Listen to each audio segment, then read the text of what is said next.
Something in the food hamper just bit me. That is not the food hamper.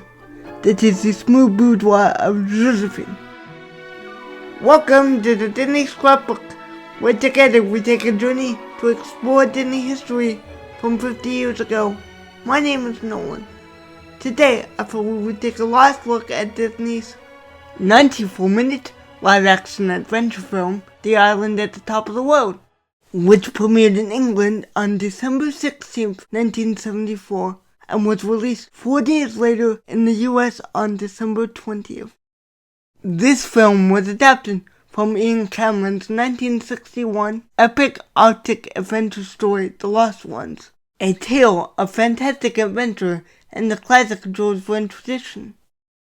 If you have not yet had a chance to watch part 1 or 2 of the Disney Scrapbook trilogy on this film, then I suggest you start there.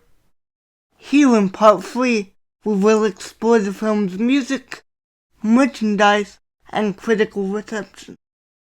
The distinct atmospheric music for this film was composed by the brilliant French composer behind so many award-winning soundtracks that altered the course of film scoring, Maurice Jarre. Born in Lyon in 1924, Jarre began composing in France in the 1950s. He composed his first film score for a short documentary film, L'Hôtel des Invalides, in 1952, before gaining international fame with Academy Awards for scoring Lawrence of Arabia in 1962 and Dr. Zhivago in 1965. Prior to working on The Island at the Top of the World, he had previously provided music under license for Disney properties with the French audiobook company Le Petit Minstrel, which produced children's records with books as a storytelling device. Jarre composed music for both 1956 releases Davy Crockett and 20,000 Leagues Under the Sea. He also worked on to write the soundtracks to The Last Flight of Noah's Ark and Dead Poets Society.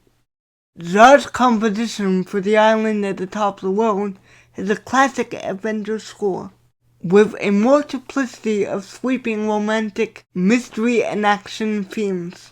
His use of exotic instruments to infuse imagery by providing ethnic textures and rhythms, contrasting with his classic Western themes, served to create the wonderful otherworldly soundscapes that gave life to the mythic Astragon and whale graveyard. Among the numerous instruments he employed for this atmospheric score were conch shell horns, giant alpine horns, bamboo anklet, Buddha bells, cymbalum, celeste, crowtails, waterphones, sitar, steel drums, and flex tones, in addition to a traditional piano and Western orchestral instruments. The score employs a multiplicity of themes which Jarre employed as leitmotifs. 3 variants were created for his versatile adventure theme: a dramatic nautical and horn-laden statement, abundant with the spirit of adventure, which appears to derive some of its influence from Stravinsky's Rite of Spring. The second, a more mysterious, subdued ethnic sound to create Astragon's atmosphere, carried by cymbalum and solo flute. And the third, romantic statement, relayed by a lyrical solo flute and woodwinds. A French-influenced comical yet regimental theme is identified with Captain Groot.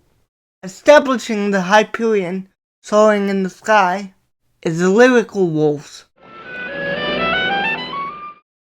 while an Arctic Wonderland theme captures the beauty of the Arctic vista, filmed in Greenland.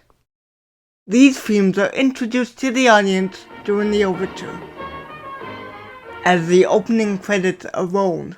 To improve balance control over each individual instrument and orchestral sections, the score was recorded on multiple reels of 35mm magnetic film, as these 3-track reels were synchronized over multiple recording sessions, with the intention of amalgamating all the tracks into one recording. It was possible to have several different versions of the score from which to choose. Also, many of the percussion instruments were overdubbed after the initial orchestral sessions were complete. The score was then mixed down into mono. The final dialogue and sound effects were added before the completed soundtrack was inserted into the film. During the 1970s, portions of the orchestral score to Island at the Top of the World were used in Disneyland's Adventureland. Jarre's music was mixed with music cues from various other Disney films and attractions to create a continuous loop of ambient adventure music, which was played in ride queues, restaurants, and shopping areas. The mono score was isolated on a separate audio track for the 1994 laser video disc release. In March 2012, Try the record label released the complete score to the film on compact disc. For this release, engineers were given access to the Disney vaults, containing the complete original recording elements with multiple reels of 35mm magnetic film, and try to synchronize the recording elements and remix the entire film score in stereo. In October 1974, Disney took an unusual step for this time period, when the live-action films didn't typically have accompanying LPs, by having Disneyland Records pre-release a magnificent LP. Walt Disney Productions presents The Island at the Top of the World, ST3814, yet another indication of Disney's anticipated success of this film. This LP tells the entire story of the picture, in words and lively full-color illustrations.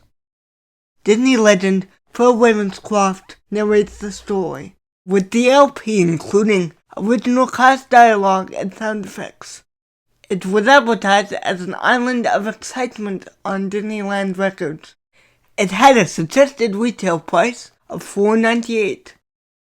Unfortunately, Jarre's full orchestral score was not used, but an arrangement of parts of the score for solo organ are played by versatile keyboardist, composer, arranger, and conductor Claire Fisher, bookending the story on each side of the LP.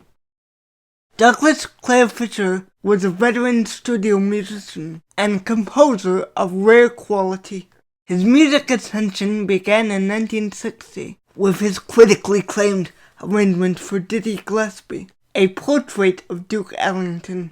He will become best known for his arrangements for Prince, Michael Jackson, Paul McCartney, Brandon Marsalis, Usher, and others. He will become an 11-time Grammy nominee, winning in 1981 for Salsa Picante +2+2, and in 1986 for his album Freefall. The Island at the Top of the World LP's accompanying 11-page book contains dynamic, full-color illustrations by Neil Boyle. James Neil Boyle was a fine art painter and teacher of various subjects including figure and frontier genre in an impressionistic style, often signing his name alongside the acronym BSWCA. Big shot West Coast artist.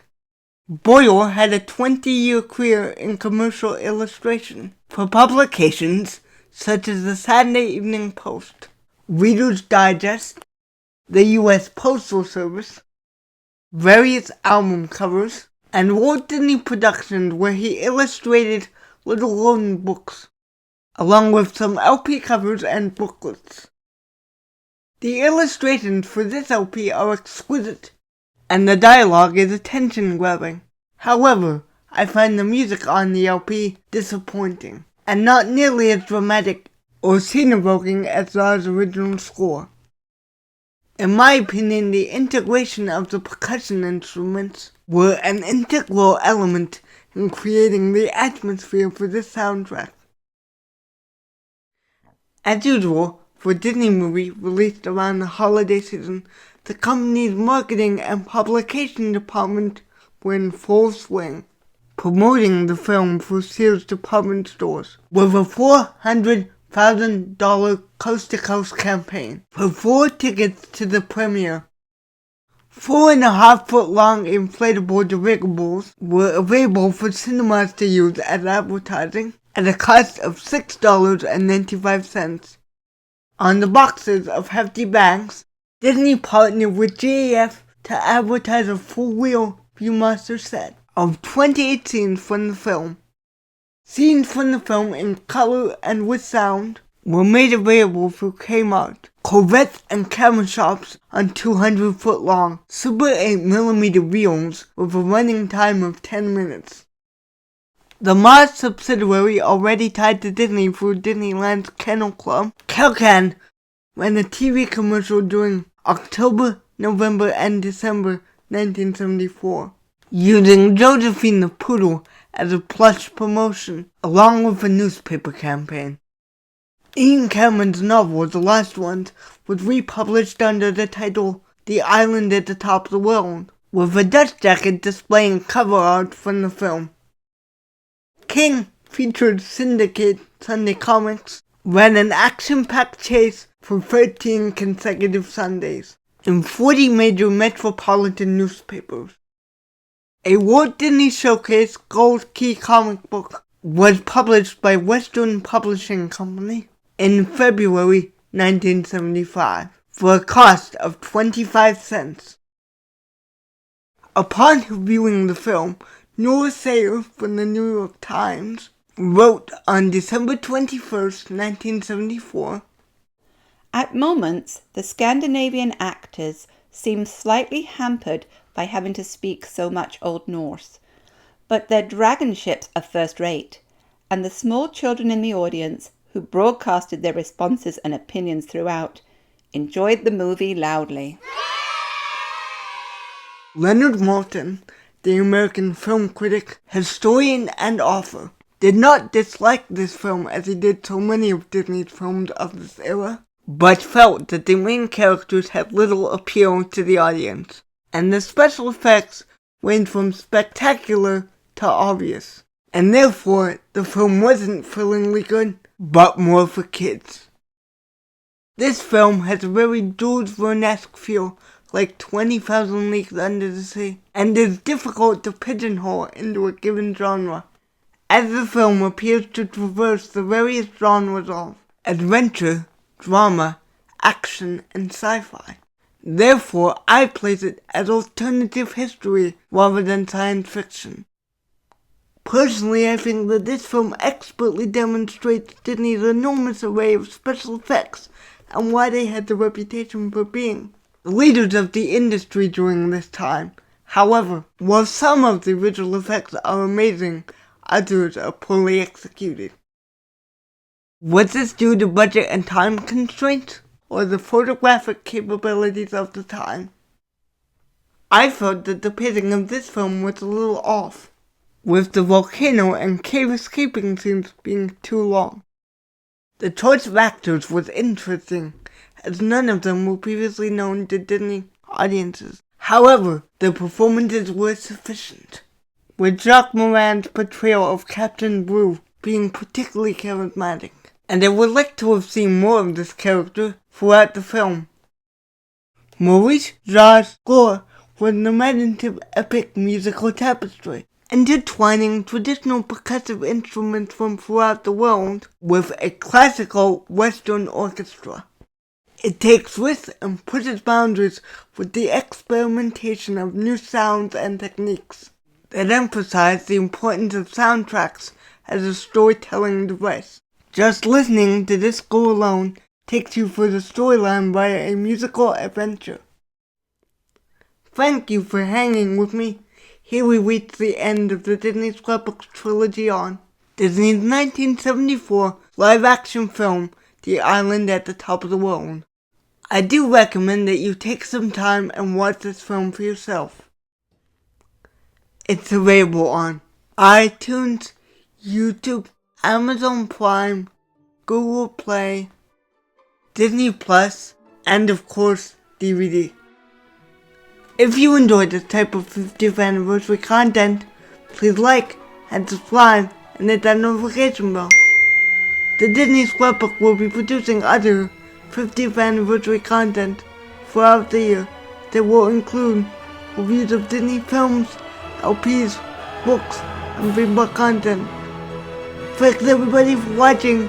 TTFN. Ta-da for now.